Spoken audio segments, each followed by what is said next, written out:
Nawasak ng biglang pagragasa ng tubig ang ilang bahay sa tabing ilog sa Calamba, Laguna. Inanod naman ng dalawang batang magkapatid na patuloy pa rin hinahanap. Live mula sa Calamba, Laguna, nasa frontline na balitang yan si Gary De Leon. Gary, may update na ba kung nahanap na itong magkapatid?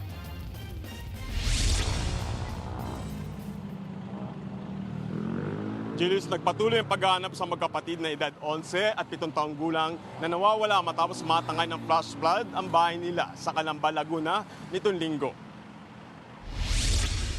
Kita ang matinding pinsala at mga nagkalat na gamit sa mga bahay na ito sa tabing ilog sa Barangay Pagong sa Calamba, Laguna. Gumuho ang mga bahay nitong linggo matapos abutin ng rumaragas ang tubig. Kasamang natangay sa tubig ang magkapatid na sina Algian, 11 anyos at Prince Fab, 7 anyos. Patuloy pa silang hinahanap. Kwento ng kanilang padre de pamilya na si Alberto Lumbria. Wala sa bahay nang mangyari ang pagguho dahil namamasada siya ng motorcycle taxi. Bigla pong tumawag sa akin yung asawa ko, sabi niya, umuwi ka muna kasi ang lakas ng ulan. Natatakot na ako dito. Habang nag-uusap po kami, bigla po namatay yung pag-uusap namin sa cellphone. Gusto ko lang po sa ngayon, makita yung dalawa kong anak. Yun na lang, yun po ang ko ngayon. Priority ko po ngayon, sir. Kasi ilang araw na po. 8 taon na raw sila sa lugar at kampante siya na hindi guguho ang kanilang bahay at hindi rin aabutin ng tubig sa ilog. Halos ilang parte na lang ng bahay ang natitira sa tinitirhan ng dalawang magkapatid na hanggang sa ngayon ay nawawala matapos silang anurin na rumaragas ang tubig. Pero mapapansin nyo sa aking likuran na may mga butas ang bakod. Tanda na may mga naipon na tubig na tumama sa kanilang bahay bago sila natangay ng agos. Sa inisyal na impormasyon mula sa barangay, posibleng naipon ng tubig sa pader na nasa likod ng bahay ng mga biktima.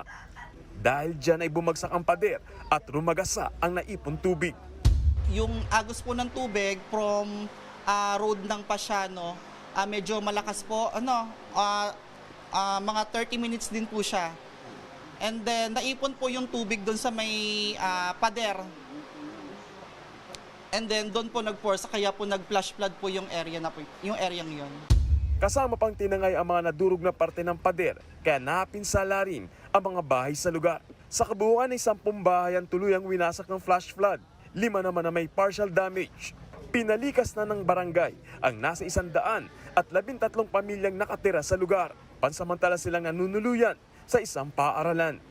Delikado na po talaga dun sa areang yon. Once na po na magtuloy-tuloy din po talaga yung ulan, kasi po nakaangat na rin po talaga yung mga pader. Kaya once na magtuloy-tuloy po ulit ang ulan at malakas na ulan, may possibility po talaga na magiba din po.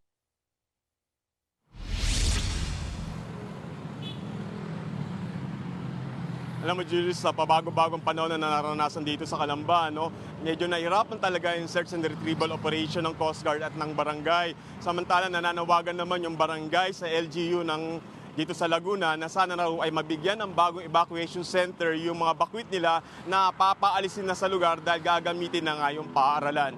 Julius. Maraming salamat, Gary De Leon. Mga kapatid, Julius Babaw po. Para sa komprehensibo at makabuluhang balitaan at talakayan, mag-follow at mag-subscribe na sa social media pages ng News 5.